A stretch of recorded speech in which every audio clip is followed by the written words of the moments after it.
नमस्कार, अस्सलाम वालेकुम, सत श्री अकाल। फ्रेंड, मैं आपका दोस्त डॉक्टर ख्वाहिश अयान। आज मैं जो बात करूंगा वो बात करूंगा एनोरेक्सिया के बारे में। एनोरेक्सिया का मतलब होता है भूख ना लगना, भूख में कमी हो जाना। ठीक है, तो ये किस कारण की वजह से लग रहा है, क्या इसके जो है कॉज हो सकते हैं, सिम्टम्स क्या होता है, क्या आपको देखना है, इन सब चीज़ों के बारे में मैं आज आपको बताऊंगा।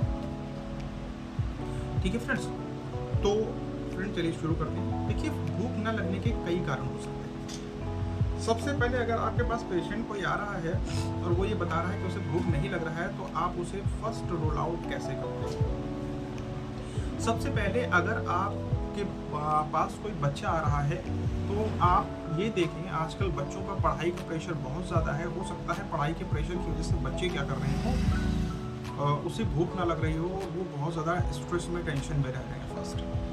दूसरा, अगर पेशेंट यंग है और वो जो है किसी तरह का नशा कर रहा है, टबैको खा रहा है, पान मसाला खा रहा है या एल्कोहलिक है, तो पेशेंट को भूख नहीं लग सकती है। उसका काज हो सकता है कि कहीं उसको कोई मैलिग्नेंसी जो है, कहीं मैलिग्नेंसी उसको कोई डेवलप ना हो रही है किसी ऑर्गन में, और पार्टिकुलरली जब वो है कि स्टमक और लीवर में या गॉल ब्लैडर या फिर इंटेस्टाइन में, तब भी उसको भूख नहीं लग सकती। ओल्ड एज अगर है और उसे जो है खाने की स्मेल तक भी अच्छी नहीं लग सकती है, तो फिर ये माना जा सकता है कि उसे भी जो है कहीं ना कहीं कार्सिनोमा हुआ है, या फिर उसे जो है वो हेपेटाइटिस हुआ। अगर उसका आंखें पीली भी नहीं दिख रही हैं, तो इसका मतलब एक्टेरिस will be develop in after 1 और 2 डेज 3 डेज, ऐसा है। आप मान सकते हैं कि 3 से 4 दिन के अंदर उसका पीलिया जैसा दिखने लगेगा।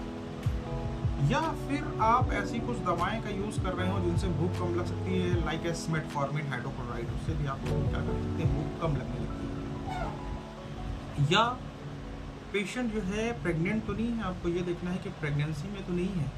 हाँ, प्रेगनेंसी के साथ साथ अगर मान लीजिए वो स्ट्रेस में है, पारिवारिक कलह में है, तब भी वो खाने में उसको कमी आ जाएगी। इस बात में भी आपको ध्यान रखना है। ठीक है। या पेशेंट को कोई तरह की कोई और रोग तो नहीं है, उसको कोई लिवर डिजीज तो नहीं है, उसको कोई किडनी डिजीज तो नहीं है, इस वजह से भी उसको भूख नहीं लग सकती है। ठीक है, तो ये तो हुआ भूख ना लगना। अब होता है कि इसके सिम्टम्स में क्या रहेगा। सिम्टम्स में आप समझ लीजिए खाने की इच्छा ही नहीं होगा, या आपको भूख लगी, आप खाना खाने के लिए बैठे और थोड़ा सा खाना खाया, ऐसा लगा कि पेट भर गया, बिल्कुल अब इच्छा नहीं हो रही, या आपको खाने की स्मेल तक ही अच्छी नहीं लगेगी, या खाना मैंने अभी खाया और 1 टुकड़ा 2 टुकड़ा खाया और बिल्कुल ऐसा लगा कि अब मेरा पेट पूरी तरह से भर गया। ठीक है, या थोड़ी सी उल्टी जैसा लग के ऐसा लगेगा कि अब खाने का मन नहीं हो रहा। तो ये सारी चीज़ें हैं प्रेगनेंसी में, ये ऐसा हो बहुत ज़्यादा देखने को मिलता है कॉमन में। ठीक है, या पेट में बहुत ज़्यादा गैस बन रही है, ऐसा भी हो सकता है। तो ये तो इसके कुछ सिम्टम्स में आता है कि भाई ऐसा लग रहा है। तो अगर आपको इसका इलाज कराना है तो फर्स्ट आपको रूल आउट करना पड़ता है, यूएसजी कराना पड़ता है, फिर आपको सीबीसी, एलएफटी, केएफटी, ये सारी चीज़ें करानी पड़ेंगी, फिर अल्ट्रासोनोग्राफी करानी पड़ती है आपको होल एब्डोमेन की। या और हाँ, एक चीज़ और भी देखने को मिलता है कि अगर मान लीजिए किसी पेशेंट को ट्यूबरक्लोसिस हो रहा है, ट्यूबरक्लोसिस टीबी हो चुका है, ट्यूबरक्लोसिस हो गया है, तब भी उसे भूख नहीं लगती है। ठीक है, तो ये भी एक रूल आउट में देखने वाली बात होती है। फिर ट्यूबरक्लोसिस के लिए भी जो है कराया जाता है, एक्सरे कराया जाता है, ट्यूबरक्लोसिस की जांचें कराई जाती हैं। ठीक है, ये सब रूल आउट करने के लिए। अगर मान लीजिए उसको हेपेटाइटिस निकल रहा है, पीलिया निकल रहा है, तो आप उस तरह से उसका इलाज करेंगे। बच्चा है तो आप वैसे करेंगे, और अगर कोई बहुत ज़्यादा पान मसाले का यूज़ कर रहा है, अल्कोहलिक है, तो आप उसे वैसे कन्विंस करके इलाज करना है। तो पूरी तरीके से एनोरेक्सिया जो है वो आप पर ही पूरी तरह से डेवलप है कि, और एनोरेक्सिया खान पीन में आप जैसे ही बदलाव करेंगे और अपने डेली लाइफ को जैसे आप चला रहे हैं उसमें थोड़ा सा चेंजेस लाएंगे, तो ये आपका कई हद तक ठीक हो जाता है। अगर कोई भी ज़्यादा परेशानी नहीं है, अगर आपको कार्सिनोमा नहीं है, मतलब कैंसर नहीं है, ट्यूबरक्लोसिस डेवलप नहीं हुआ, आपको कोई हेपेटाइटिस या फिर पीलिया आपको जो है अभी तक डेवलप नहीं हुआ, ठीक है, और तो आप कई हद तक आप स्ट्रेस को खुद ही आप जो है उस पर कंट्रोल कर सकते हैं। बच्चे हैं तो आप उसको काउंसलिंग कर सकते हैं, उन्हें समझा सकते हैं। प्रेगनेंसी में ऐसा हो सकता है, अगर हम मेटफॉर्मिन हाइड्रोक्लोराइड ले रहे हैं तो फिर उसके साथ में भूख लगने की दवा ले सकते हैं, ठीक है, अपने डॉक्टर से मिल सकते हैं। तो कई चीज़ों पर एनोरेक्सिया जो है वो भी आप ऐसे ही जो है कई चीज़ों पर बदलाव रख सकते हैं। अगर आपको कार्सिनोमा है तो फिर डॉक्टर्स क्या करते हैं, फिर उसको फर्दर के लिए जाते हैं, आगे एवोल्यूशन के लिए जाते हैं, आगे फिर रिपोर्ट्स कराते हैं। तो वो उसकी जैसी उसकी जांच होती है आती है, जैसी रिपोर्ट्स आती है वैसे उसका इलाज करते हैं।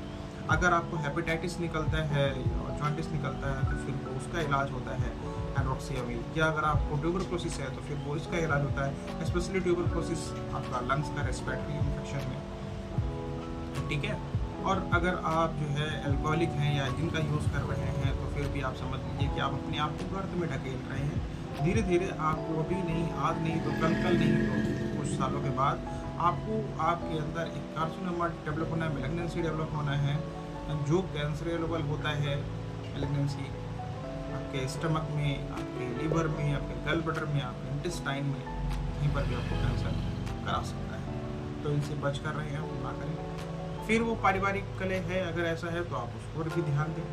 प्रेगनेंसी में अपने डॉक्टर से मिलकर कोई बात करें, ठीक है। और अगर आप बुजुर्ग हैं तो आप कार्सिनोमा हो सकता है, आप ऐसे आपका इलाज होगा। तो इन सब चीज़ों को ध्यान में रखते हुए आपका इलाज होता है। अब इसके इलाज में कई ऐसी दवाएं आती हैं, दवाओं में कौन सी चीज़ें आती हैं, एंजाइम की दवाएं दी जाती हैं, लीवर की दवाएं दी जाती हैं। अगर आपका मान लीजिए कि आपका SGOT SGPT बिलिरुबिन बढ़ा हुआ है तो फिर उन्हें कम करने के लिए दवाएं दी जाती है, एंटी एमेटिक्स मेडिसिन का यूज़ किया जाता है, ठीक है।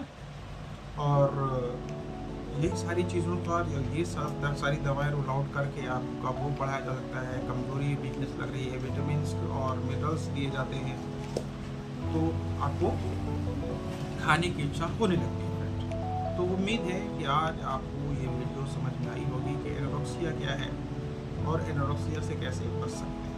80% आप इस रोग से सिर्फ आप अपना बचाव करके लाइफ स्टाइल को थोड़ा चेंज करके ही बच सकते हैं। तो फ्रेंड्स, आज के लिए इतना ही, फिर मिलते हैं कल किसी और चीज़ में, किसी और टॉपिक में।